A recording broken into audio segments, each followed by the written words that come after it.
جزاک اللہ۔ مفتی محمد وسیم صاحب، ایک سوال یہ آ رہا ہے کہ غصہ جس طرح انہوں نے کہا کہ بچوں پر بھی کیا جاتا ہے، گھر والوں پر کیا جاتا ہے، لیکن کچھ ایسے ہیں جو بوڑھے ماں باپ پر غصہ کرنے لگ جاتے ہیں، ان کے لیے کیا ہے؟ کیونکہ یہ ہمارے جو معاملات میں ظاہر ہے ہم نے زیادہ زندگی، جس طرح مفتی صاحب نے بڑی اچھی طریقے سے بیان کر دیا کہ غصہ کہاں کہاں جائز ہے وہ الگ، لیکن وہ کم پیش آتا ہے۔ زیادہ تر تو ہوتا ہے کہ ہم اپنی اس زندگی میں وہاں پر غصہ کر رہے ہیں جہاں تو حرام ہے، جس طرح میں نے عرض کیا کہ ایک سوال یہ آ رہا ہے کہ والدین پر غصہ کیا جاتا ہے۔ اعوذ باللہ من الشیطان الرجیم، بسم اللہ الرحمن الرحیم۔ سب سے پہلے ہمیں یہ بات سمجھنی چاہیے، غصہ تو انسان کی طبیعت میں شامل ہے، اس کے نیچر میں ہے، اس کا معیار کیا ہے، یعنی ہمیں کہاں غصہ کرنا چاہیے اور کہاں غصہ نہیں کرنا چاہیے، اس کے لیے باقاعدہ ہمیں شریعت مطہرہ نے ایک معیار فراہم کیا ہے اور اس کا ایک طریقہ بتایا ہے کہ کہاں کہاں تمہیں اپنا غصہ نکالنا ہے اور کہاں تم نے ضبط کرنا ہے۔ پہلی بات یہ سمجھیں آپ، غصہ تو ہر انسان کو آتا ہے۔ اچھا، عموماً لوگ جب غصہ کرتے ہیں ان سے پوچھا جاتا ہے تو وہ یہ کہتے ہیں کہ فلاں نے مجھے کچھ غلط کہا ہے جی، یا اس نے مجھے برا کہا ہے، مجھے اس وجہ سے غصہ آیا، یہی ہمارا جواب ہوتا ہے۔ جی، تو دیکھیے، غصہ تو ہمیشہ بری بات پر ہی آئے گا۔ جب آپ کو کوئی برا کہے گا، کچھ غلط کہے گا تو تب ہی آپ کو غصہ آئے گا۔ اگر کوئی آپ کی تعریف کرے گا تب تو آپ کو غصہ آنا نہیں ہے۔ واہ واہ۔ تو یہ اسی غصے کو کنٹرول کرنے کے لیے کہا گیا جو آپ کو کوئی تکلیف پہنچاتا ہے، اور اسی کے بارے میں حدیث میں بھی آیا کہ حضور علیہ السلام نے جب اپنے اصحاب سے پوچھا کہ تم کس شخص کو طاقتور سمجھتے ہو، تو انہوں نے کہا ہم تو طاقتور اس کو سمجھتے ہیں جو میدان کے اندر کسی کو پچھاڑ دیتا ہے، زمین پر گرا دیتا ہے۔ حضور نے فرمایا نہیں، یہ طاقتور نہیں ہے، طاقتور شخص وہ ہے جو اپنے غصے پر کنٹرول کر لیتا ہے۔ سبحان اللہ، سبحان۔ تو پہلی بات تو یہ ہو گئی کہ بری بات پر غصہ آتا ہے، اسی پر کنٹرول کرنا ہے۔ اچھا، غصہ استعمال کہاں کرنا ہے؟ ایسا نہیں ہے کہ آپ بالکل غصہ کر نہیں سکتے، کیونکہ غصے کی بھی آپ کو ضرورت پڑتی ہے۔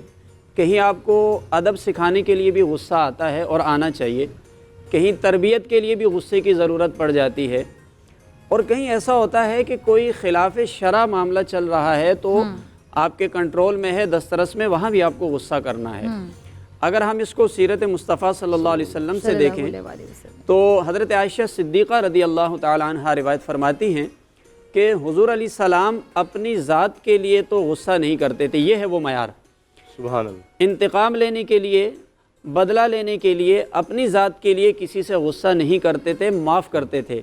لیکن جہاں پر کوئی حدود اللہ کی بات آ جاتی، شریعت کی بات آ جاتی، تو وہاں پر حضور علیہ الصلوۃ والسلام معاف نہیں کرتے تھے، کیونکہ وہ آپ کا معاملہ نہیں ہے، وہ پھر اللہ کا معاملہ ہے۔ سبحان اللہ۔ آپ کی اپنی ذات کے جو معاملات ہیں، تو اگر میں طائف کی مثال دے دوں تو بہت بڑی مثال ہے کہ کتنا زیادہ آپ کی ذات پر ظلم کیا گیا، پتھر برسائے گئے، لیکن دیکھیں اپنی ذات کے لیے آپ نے معاف فرما دیا۔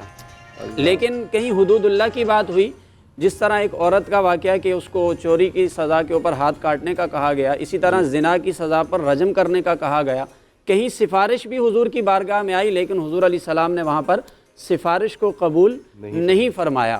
تو ہمیں یہ معیار فراہم کیا کہ غصہ تم نے اپنی ذات کے لیے نہیں کرنا۔ اچھا، ہمارا معاملہ تھوڑا سا الٹ چلتا ہے۔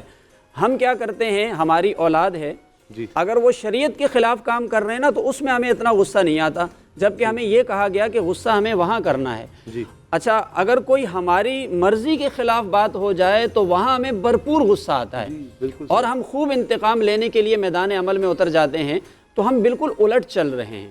شریعت نے یہ معیار دیا کہ اپنی ذات کے لیے معاف کرو، اور جہاں حدود اللہ کی خلاف ورزی ہو وہاں پر تم کچھ غصہ دکھاؤ تاکہ اس معاملے کو سدھار سکو۔ یہاں پر اگر میں ایک مثال پیش کروں، ہمارے جو اسلاف، ہمارے جو بزرگ ہیں، بہت ہی زبردست عمل ہوتا تھا ان کا۔ جیسے حضرت امام موسیٰ کاظم رضی اللہ تعالیٰ عنہ، آپ کسی بھی بزرگ کا نام سنتے ہیں تو اس کے نام کے ساتھ کوئی لقب دیکھتے ہیں آپ، ابھی یہ کاظم آپ کا لقب ہے۔ اچھا، ہمارا زمانہ ایسا ہے کہ ہمارے ہاں لوگ بہت القابات کا استعمال کرتے ہیں، بلکہ میں یہ کہوں گا کہ یہ القابات ہی کا زمانہ ہے، یعنی وہ کوالٹی، وہ خصوصیات بہت کم ہوتی ہے، اس کے مقابلے میں ہمارے ہاں القابات بہت زیادہ ہوتے ہیں۔ لیکن ہم جب اپنے اسلاف کو دیکھتے ہیں تو وہ القابات کے بجائے کام پر توجہ دیتے تھے۔ اچھا نتیجہ یہ نکلتا تھا کہ ان کا کام ان کا لقب بن جایا کرتا تھا۔ سبحان اللہ۔ اب دیکھیے امام موسیٰ کاظم رضی اللہ تعالیٰ عنہ، یہ کاظم آپ کا لقب ہے، علماء بیٹھے ہوئے ہیں، ابھی قرآن کی آیت بھی پڑھی گئی والکاظمین الغیظ، کاظم اس میں فاعل کا صیغہ ہے جس کا معنی ہوتا ہے غصہ کرنے والا، یعنی غصہ پینے والا۔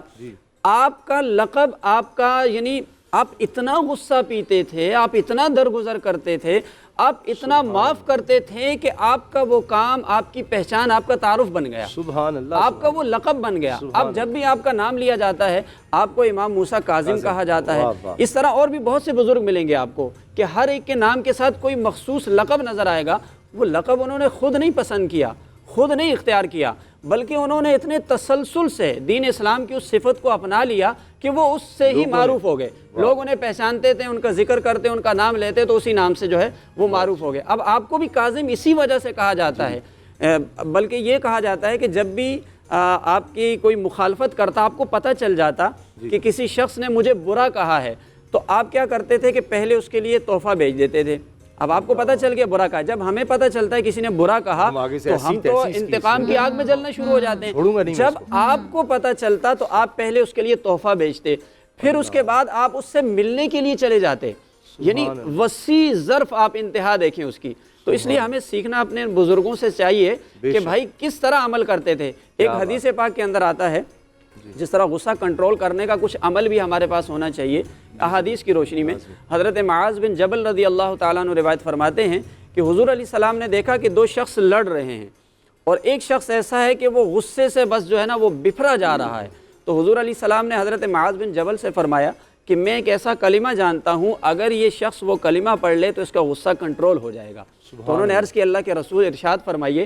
حضور علیہ السلام نے فرمایا کہ اللہم انی اعوذ بکا من الشیطان الرجیم، کہا یہ کلمہ اگر یہ پڑھ لے تو اس سے اس کا غصہ کنٹرول ہو جائے گا، یہ کنٹرول میں آ جائے گا۔ سبحان اللہ، مطلب بڑا آسان سا ہے، اللہم انی اعوذ بکا من الشیطان الرجیم۔ یا اعوذ باللہ من الشیطان الرجیم تو ساروں کو ہے، اس میں تھوڑا سا یہ تھوڑا سا اضافہ ہے، تو اس کا اگر ورد جاری رکھا جائے تو یہ غصے کو کنٹرول کرے۔ اے نور خدا، نور بصیرت کی طلب ہے، رمضان کا صدقہ تیری رحمت کی طلب ہے، مخفی ہیں اسی ماہ میں رحمت کے قرینے، گرداب سے نکلے ہوئے بخشش کے سفیر، گویا ہیں تیرے عشق میں ہم سب برابر، مجلس کو تو گلدستہ فردوس بنا دے، رندوں کو ثنائے شہ لولاک پلا دے، تو شمع قلم کو ید بیضائی عطا کر، بچوں کو تو افطار میں تسنیم عطا کر۔